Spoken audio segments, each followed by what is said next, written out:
भगवते वासुदेवाय. अथ त्रयोदशाध्याय. वराह अवताराची कथा. श्री शुकदेव म्हणाले, हे राजन, मैत्रेयांच्या मुखातून ही परम पुण्यमय कथा ऐकून भगवंतांच्या लीला कथांमध्ये अत्यंत प्रेम निर्माण झाल्यामुळे विदुराने पुन्हा विचारले. विदुर म्हणाला, मुनिवर, स्वयंभू ब्रह्मदेवाचा प्रिय पुत्र महाराज स्वयंभू मनू यांनी आपली प्रिय पत्नी शतरूपा प्राप्त झाल्यानंतर काय केले? हे साधू शिरोमणी, आपण मला अधिराज राजश्री स्वयंभू मनूचे पवित्र चरित्र सांगावे. ते श्री विष्णूंचे भक्त होते, म्हणून त्यांचे चरित्र ऐकण्याविषयी मी श्रद्धाळू आहे.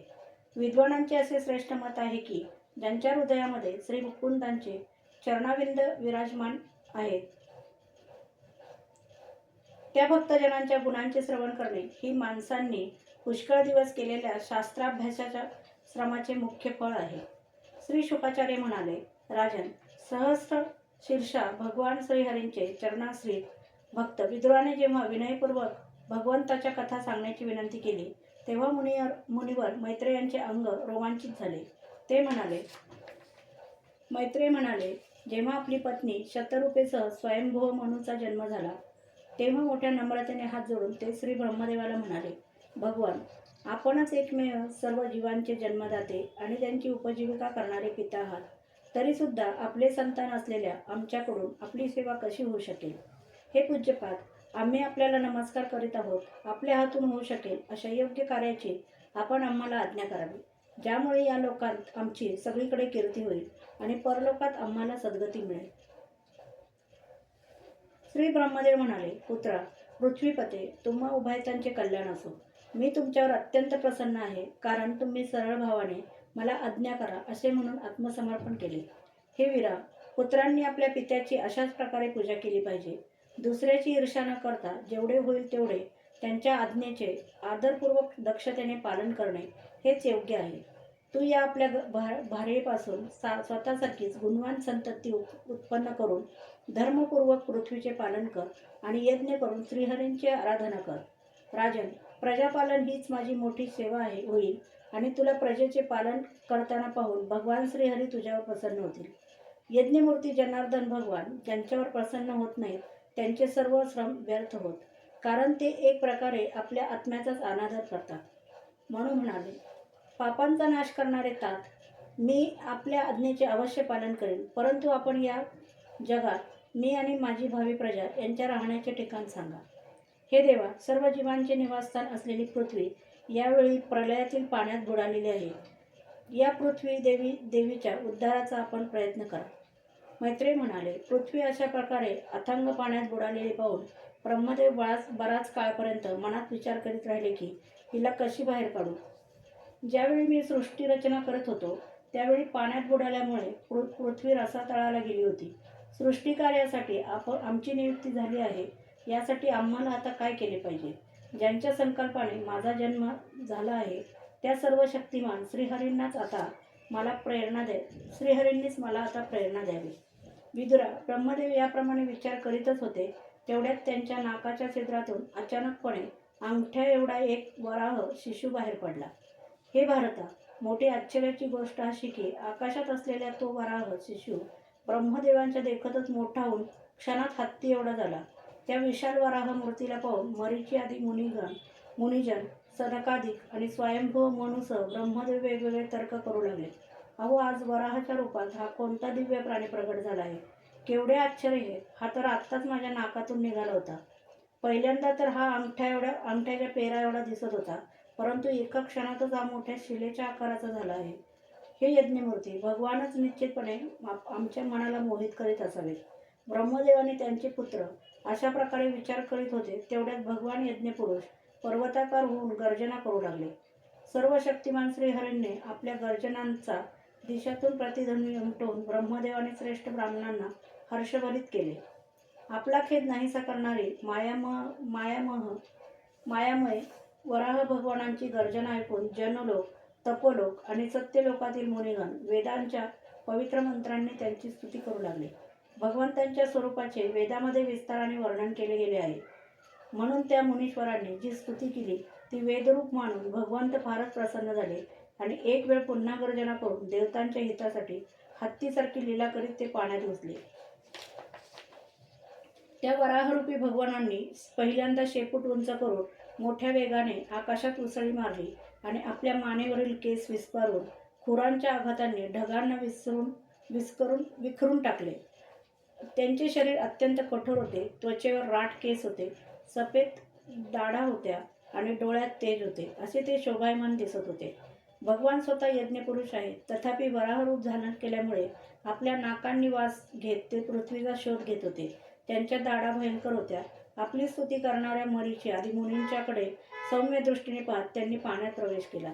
ज्यावेळी त्यांचे वज्रमय पर्वतासारखे कठोर शरीर पाण्यात पडले, तेव्हा त्या वेगाने जणू काही समुद्राचे पोटच फाटले आणि त्यातून ढगांच्या गडगडाटासारखा भीषण आवाज झाला.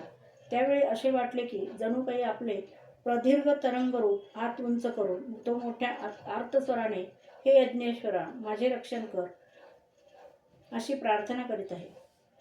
जेव्हा भगवान यज्ञमूर्ती आपल्या बाणासारख्या तीक्ष्ण खुरांनी पाणी कापीत त्या अगाध जलराशीच्या पलीकडल्या तीरावर पोहोचले. तेथे रसातळात त्यांना सर्व जीवांचे आश्रयस्थान असलेली पृथ्वी दिसली.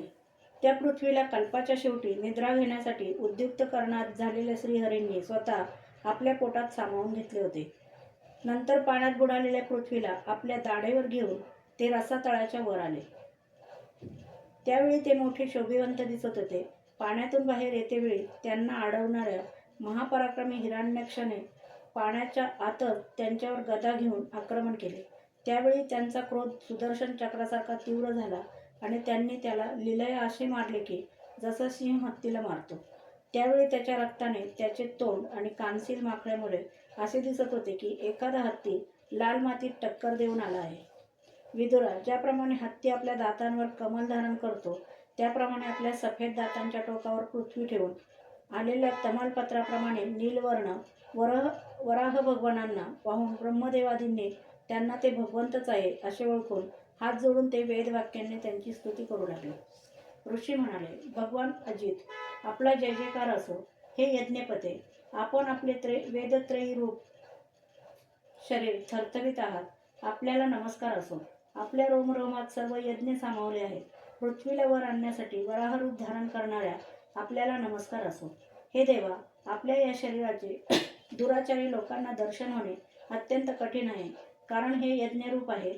याच्या त्वचेमध्ये गायत्री आदी छंद, रोमात कुश, डोळ्यांमध्ये तूप आणि चारी चरणांमध्ये होता अर्धयू, उद्वाता आणि ब्रह्मदेव या चारी ऋत्विजांचे कर्म आहेत.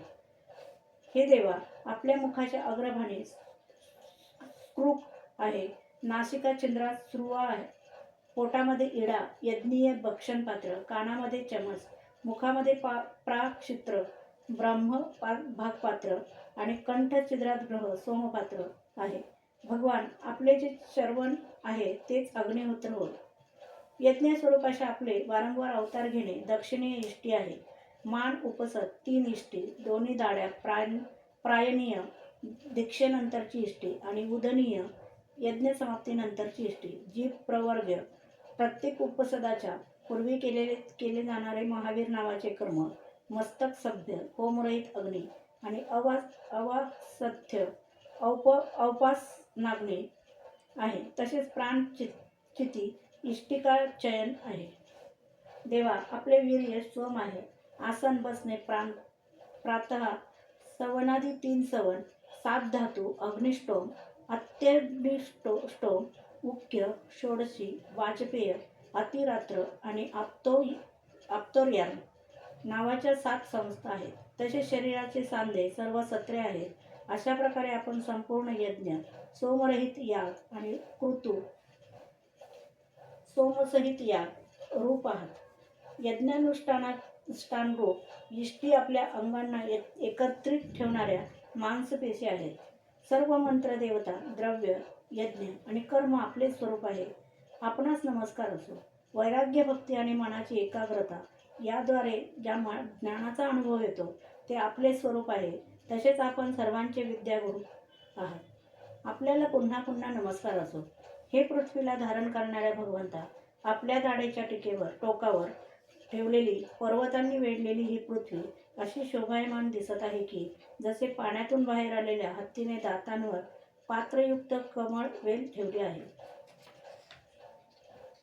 आपल्या दातांवर ठेवलेल्या भूमंडलामुळे आपले वेदमय वराह रूप असे शोभत आहे की जसे शिखरावर मेघ दाटून आले असता प्रचंड वाटणारे कुलपर्वत शोभावे. नाथ, चराचर जीवांना सुखाने राहण्यासाठी आपण आपली पत्नी या जगन्माता पृथ्वीला पाण्यावर स्थापित करा. आपण जगताचे पिता आहात आणि अग्नीमध्ये अग्नी स्थापन करतात, त्याप्रमाणे आपण हिच्या धारणशक्तीवर आपले तेज स्थापित केले आहे. आम्ही आपणासह या पृथ्वीमातेला नमस्कार करीत आहोत. प्रभो, रसातळात बुडालेल्या या पृथ्वीला वर काढण्याचे साहस आपल्याशिवाय आणखी कोण करू शकत होते? ज्यांनी आपल्या मायेने या अतिशय आश्चर्यमय असलेल्या विश्वाची रचना केली आणि जे सर्व आश्चर्यांची खाण आहे, त्या आपल्या बाबतीत यात आश्चर्य ते काय? हे देवा, आपण जेव्हा आपले वेदमय शरीर थरथवता त्यावेळी आपल्या मानेवरील केसांतील पवित्र जलबिंदू आमच्यावर पडतात. त्यामुळे जनलोक, तपोलोक आणि सत्यलोक यांत राहणारे आम्ही सर्वार्थाने पवित्र होतो. जे पुरुष आपल्या कर्माचा ठावठिकाणा लावू पाहतात ते खरोखरच बुद्धिभ्रष्ट समजावे, कारण आपल्या कर्मांना काही अंत नाही. आपल्याच योगमायेच्या गुणांनी हे सर्व जग मोहित झाले आहे. भगवान, आपण यांचे कल्याण करा. मैत्रेय म्हणाले, विदुरा, त्या ब्रह्मवादी मुनींनी अशा प्रकारे स्तुती केल्यानंतर सर्वांचे रक्षण करणाऱ्या वराह भगवानांनी आपल्या खुरांनी पाणी स्थिर करून त्यावर पृथ्वीची स्थापना केली. अशा प्रकारे रसातळातून सहज आणलेल्या पृथ्वीला पाण्यावर ठेवून ते विश्वक्षेर प्रजापती भगवान श्रीहरी अंतर्धान पावले. विदुरा, भगवंतांचे लीलामय चरित्र अत्यंत कीर्तनीय आहे आणि त्यात रममाण झालेली बुद्धी सर्व प्रकारचे पापताप नाहीसे करते. जो त्यांची ही मंगलमय मनोहर कथा भक्तिभावाने ऐकतो किंवा ऐकवतो त्याच्यावर भक्तवत्सल भगवान मनापासून फार लवकर प्रसन्न होतात. भगवंत सर्व कामना पूर्ण करण्यास समर्थ आहे. ते प्रसन्न झाल्यावर या संसारात दुर्लभ अशी कोणती गोष्ट आहे? म्हणून तुच्छ इच्छांची आवश्यकताच काय? जे लोक त्यांचे अनन्यभावाने भजन करतात त्यांना ते अंतर्यामी परमात्मा स्वतः आपले परमपदच प्रदान करतात. अहो, या जगात पशुतुल्य माणूस सोडला तर आपल्या पुरुषार्थाचे सार जाणणारा असा कोण आहे की जो जन्ममृत्यूच्या फेऱ्यातून सोडविताना भगवंतांच्या प्राचीन कथांपैकी कोणत्याही अमृतमय कथेचे आपल्या कानांची ओंजळ करून एक वेळ जरी श्रवण करेल तरी त्याचे मन तेथून दूर जाईल. अध्याय 13 समाप्त.